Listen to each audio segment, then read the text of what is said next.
Welcome to studio लेजिस। दोस्तों, आज हम इस वीडियो में पढ़ेंगे डॉरी प्रोविज़न एक्ट 1961। पिछले वीडियो में मैंने सेक्शन 1 to 5 मैंने पढ़ा चुका था।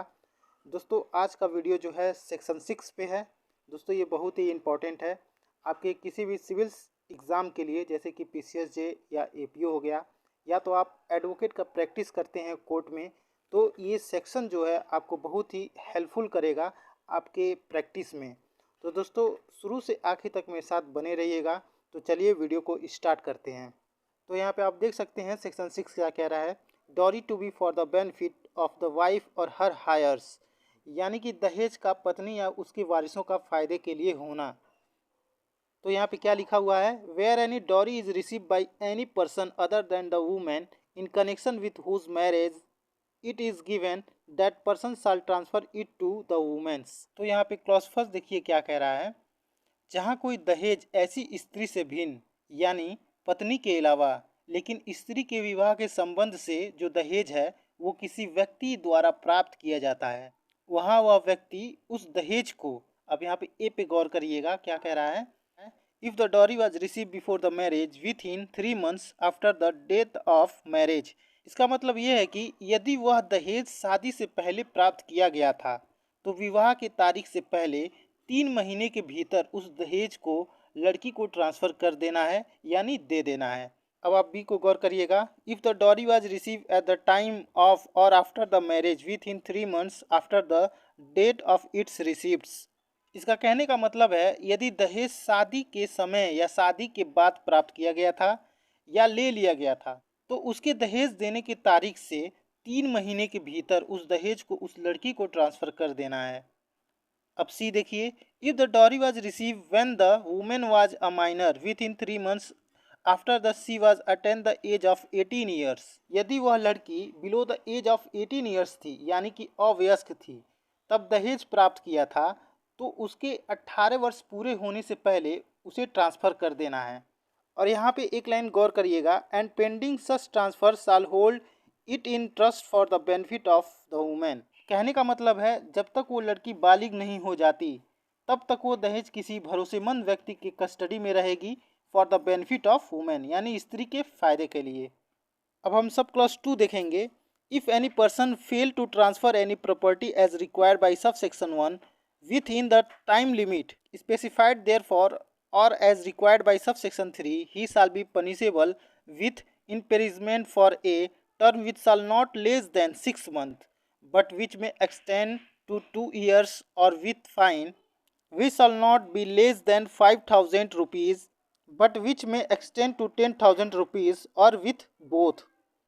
यहाँ पे वो बोल रहे हैं अगर कोई पर्सन, जैसा कि सब सेक्शन 1 में कहा गया है, आप उस प्रॉपर्टी को ट्रांसफ़र नहीं करते हो, जो टाइम लिमिट बता दिया गया है 3 महीने की, उसके अंदर यानी उस टाइम लिमिट के अंदर आप उस प्रॉपर्टी को ट्रांसफ़र नहीं करते हो, तो ऐसे सिचुएशन के लिए सज़ा का प्रावधान कर दिया गया है, जो 6 महीने से कम नहीं होगी और जो 2 साल तक की भी हो सकती है, या तो जुर्माने से 5,000 से कम नहीं किंतु 10,000 तक की हो सकेगी। अब हम क्लॉज 3 देखते हैं, where the women entitle to any property under sub section 1 dies before the receiving it, the hire of the woman shall be entitled to claim it from the person holding it from the time being।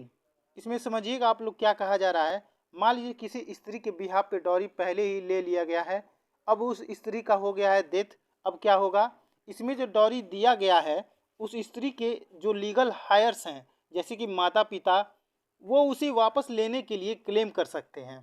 इसमें समझिएगा आप लोग क्या कहा जा रहा है, शादी से पहले जो भी डॉरी पहले ही ले लिया गया था सास ससुर के द्वारा बहू के बिहाफ पे, अब तो वो मर गई है, तो जो लड़की के घर वाले हैं वो डॉरी वापस लेने के लिए क्लेम कर सकते हैं।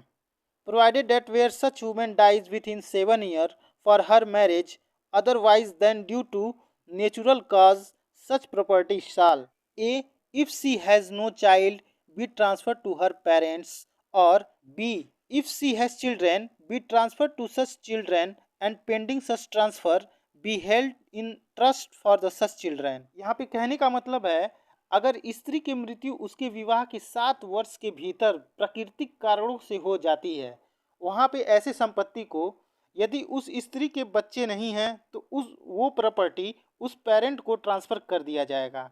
यानी उस स्त्री के पेरेंट्स को ट्रांसफ़र कर दिया जाएगा। बी देखा जाए, उस स्त्री के यदि बच्चे हैं तो उस प्रॉपर्टी को उसके बच्चों को ट्रांसफ़र कर दिया जाएगा। अब हम आगे बढ़ते हैं। यहाँ पे 3A हम देखते हैं क्या कह रहा है।